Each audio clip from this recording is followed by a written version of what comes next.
welcome to today's episode of Afro Scientific Spirituality. My name is Ife West. If this is your first time on the channel, you're highly welcome.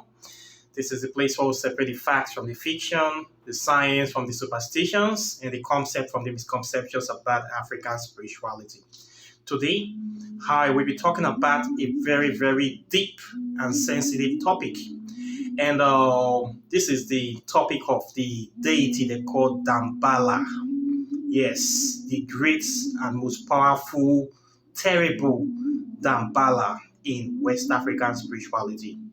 This is a deity that have been associated with so many things, some of them not too palatable to mention. And many people are scared of this deity. In fact, mentioning the name alone terrifies people. When you mention Damballa, people are afraid of you.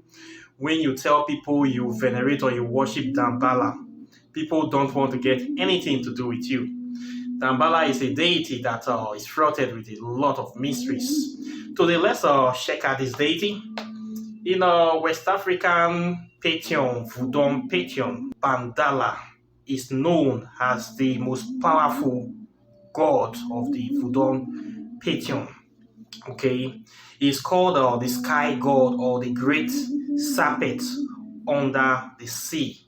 Okay, this is a deity that you venerate by going to the sea or to the river. It's a deity that is a primordial force of life.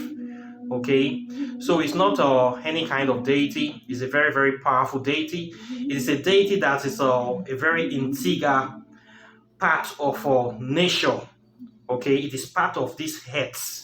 In fact, Damballa does not exist on its own. Damballa represents the force of life, the spirit of life, and it has a counterpart. The wife of Damballa is called Ezuli, or the rainbow serpent of fertility, wind, earth, fire, and water. So her name is Ayada Wedo. Okay, we have Damballa Wedo, then we have Ayada Wedo. Then both of them come together to form the symbolism of what is known as the serpent and the rainbow. This is a union of the earth and the sky. Okay, so both of them are representing the principle or the principality called Damballa. So you can see Damballa is a composite deity, and so it's a very powerful deity. In ancient Egypt, we know them as Geb and Nut. If you go into ancient Egyptian creation law, you will see that it begins with Atum, the sun. The deity representation in ancient Egypt is known as Geb and Nut. Geb representing the land, the earth, the waters, and Nut representing the sky. So when you see ancient Egypt symbolism, the way they draw them, you will see Geb and Nut always facing each other. You will see the man lying down. You see the sky, the woman bending down to cover the earth. This is the way they draw the cosmology of the union between the earth and the sky. So the earth and the sky in West Africa is known as Ayada Wedo and Damballa Wedo, the male and female counterpart, the serpent and the rainbow. They go together. They are forever married to each other. And why do we have it like this? Because the sea reflects the sky. Okay, so the sea, the rays of the sun powers both of them. The sea reflects these rays back to the sky. So both of them are in infernal union forever. They are married together forever. The sea and the sky, the earth and the sky, forever they are together. So Damballa Wedo and Ayada Wedo, they are in an infernal, eternal marriage. So they are a couple. So it's not one deity. So people venerating Damballa in the water, you have to venerate the other one in the sky as well. This is how you can get the full benefits of this union or your veneration with them. Okay, so Damballa, as we know it, is a force of nature, is a force of chaos, a force that is a primordial ancient force that cannot be controlled or tamed or contained. It is just the way it is. Okay, so people that venerate this force of creation, the venerate it due to the acknowledgement that it exists, and they always venerate it with a hope of tapping into the power of this force for changing things or trying to change circumstances or maybe manipulate nature. Okay, so Dambala is a very, very powerful force. We know this force all over the world. In China, they know it as the dragon serpent. Chinese people also venerate this force as well. Ancient people venerate it. The ancient Egyptians, they call it the Ouroboros. Okay, Ouroboros, the union of the male and female snake. So when you see the symbol of Dambala, it is two snakes, a black snake and a white snake. This is represented as the yin yang in China. Okay, the yin yang symbol. You're going to see this kind of symbol in many ancient mythology. So we have it in ancient Egypt. You will see the serpent that is eating his tail. The serpent always swallowing his tail is also known as the Ouroboros. Okay, we see this in many systems. It can be in the form of an 8. You can see this serpent. It might be two serpents like a shape of 8 swallowing each other's tail. It is the symbolism of the Ouroboros, and it's a very, very powerful symbol. Or you can see the serpent that is half serpent, half man. When you see this in the male form, you know that it's Dambala. People venerated the male Dambala. The male one is much more active than the female one. Okay, the female one is usually passive. A lot of people venerate the female one because of the chaos that it brings when you venerate it. There's ways of invoking Dambala and appeasing Dambala. The issue with Dambala is that if we invoke it, it's a force that cannot be controlled or contained. So it's a very, very dangerous and powerful force. In order to venerate Bandala, you have to have a pure heart, and you have to live your life in harmony with nature. You have to respect nature. It is not a deity that you venerate and you go about killing animals as you like, destroying things as you like. The way you treat this deity is the way the deity will treat you. If you are somebody that is reckless or careless, you live in a reckless life, you're venerating this deity, the deity will also treat you the same way as well, and it will not end up well for you. So if you want to venerate this deity, in order to be able to master the power of this deity, you have to live a clean life. This deity does not encourage bad behaviors like drinking, smoking, doing evil things to other people. This deity does not encourage that. If you go that way with the deity, what will happen is that that evil character that you're having is going to amplify, and it is going to destroy you, because you will continue doing those kind of things too much. You will become interested in doing. You become interested in doing those kind of things. So you cannot be able to change. It's a force of nature that once it comes inside you, it will amplify who you really are, whatever you are doing. So you begin to do more of that thing. You begin to be more enhanced. If you are somebody that is a politician or you good with people, it's going to enhance whatever you are doing. It's like it will boost it to bring it more into realization. So if you have any bad vices, maybe somebody like you, if you are a womanizer, it will magnify or will propel you to be more stronger womanizer. Okay, you are going to be like the most notorious or most popular womanizer that will be around that place. Anything that you are doing, it will amplify it because the energy will triple it. So you are somebody that want to have a good character, so that when this energy or this power comes into you, you can be able to use it to do more good work. Okay, so if you are somebody that is a killer, you are a psycho killer, you start venerating Dambala, you are going to become a more expert killer. That's why you see a lot of bad guys that venerate this deity. they become very, very powerful and very, very dangerous once they start venerating Dambala. In Nigeria, we have a lot of armed robbers that venerate Dambala in those days when we are growing up. These are real bad guys. They are like, you say they are the most deadly armed robbers during their time. A lot of them venerate Dambalas. They venerate this deity, they give offering, and it gives them power to do whatever they are doing. So anything you are doing, you want it to be stronger, you need to venerate this deity, okay? It will give you power. So the power needs to go somewhere because it's a primordial force of chaos. It is something that cannot be controlled. So once you begin to call this deity, especially when you're calling it with blood, the way it comes into your life, if you are not strong, it will destroy you, it will consume you. Okay, this is not a deity to play with. This is something that when people hear the name, they run away. Okay, this is a deeper aspect of the great Serpent. You are talking about this energy that is like the Kundalini energy, something that creates life. It's like unstoppable. It's always moving. It's 24 hours moving. It does not slow down. Okay, it does not stop.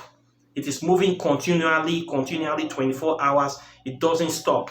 So if you bring this kind of thing into your life, whatever you are doing, it will propel you. If you are a bad person, it will lead you into more darker stuff, and it will destroy you. So this is what you have. So you have to make sure that before you say you want to start talking about Dambala to invoke or infuse, you have to be prepared for whatever. And once you call this stuff into your life, you cannot be able to take it out again. Okay, you need to keep venerating it constantly. Okay, so this is how the way we work with this deity. There is this movie in the early 80s that they call Shoki. If you know the doll Shoki, Child's Play 1 and 2, 3. Child's Play was a movie that, how will I say, popularized or stigmatized the deity called Dambala. In the movie, there was this notorious criminal called Charles Ray that worships Dambala. And when he was in a situation with the police, he was about to die, so he transferred his spirit or his soul into the doll called Shoki by invoking Dambala. And so he got into Shoki and he started a rampage of killing people up and down throughout the film, doing a lot of dangerous stuff with the aim of trying to transfer his soul back into a human form, which was the first human he made contact with, which was the unfortunate little boy that bought the Shoki doll. So the movie was all about Shoki trying to become human again by trying to invoke Dambala to get back into a human form. So Dambala is a deity that was associated with that movie. It was given a bad rap. So many people become afraid of Dambala due to that Shoki movie. So Shoki is associated with Dambala in a way. But what you need to know about Dambala is that it's a deadly force. It's a force that cannot be controlled. It's a force of immense power. It's a force that if you tap into it, you can be able to get many things from it. Dambala has the power of influencing the minds of people. If you want to control people's mind, you want power, you want to take over people, you want to suppress people in a way. Dambala, that energy is something that a lot of people tap into. You see a lot of these fake pastors, fake men of God that have lots of followers. They kind of tap into the negative aspect of Dambala to influence people to get a lot of followers. So Dambala is a deity that is very scary, is very powerful. And you need to know what you are doing when you want to venerate Dambala, because the energy that it brings is very powerful. So you need to find an avenue to channel that energy to. Dambala is a deity that if you are not actually doing anything to interact with people or to influence your will into humanity, you venerating this deity, it will destroy you because of the power that it brings. So you need to find an avenue to be channeling that power into. You need to have something doing that is keeping you busy. You need to have a business. You need to have something that you have to be doing, because when that power comes, it needs to go somewhere. Okay, so you have to find a way to push it into humanity, push it into the world. So it's not something you channeled or you are not doing anything. It's going to blow you to pieces.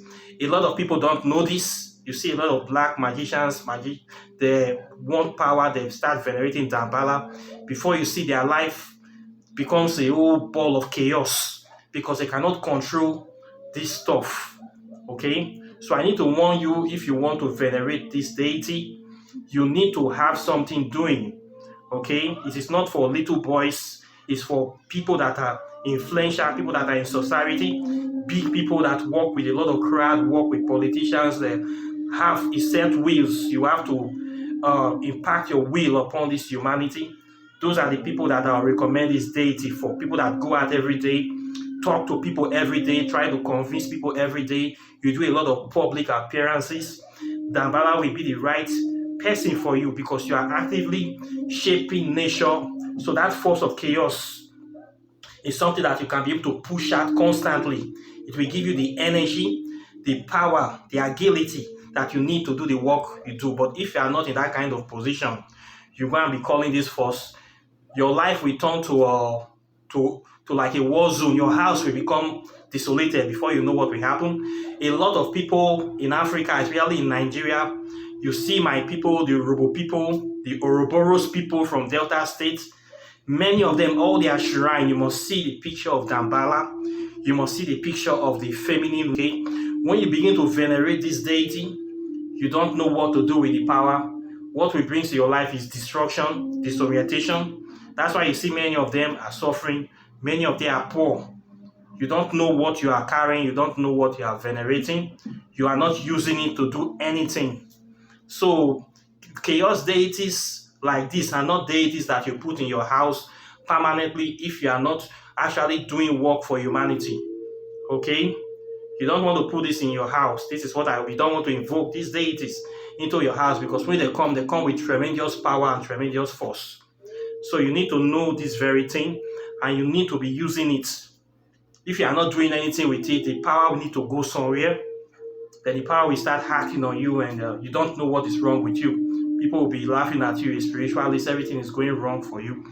Life is not supposed to be like that. You need to know where to put your hands. You need to know the kind of things you touch, the kind of deities you play with or you come in contact with.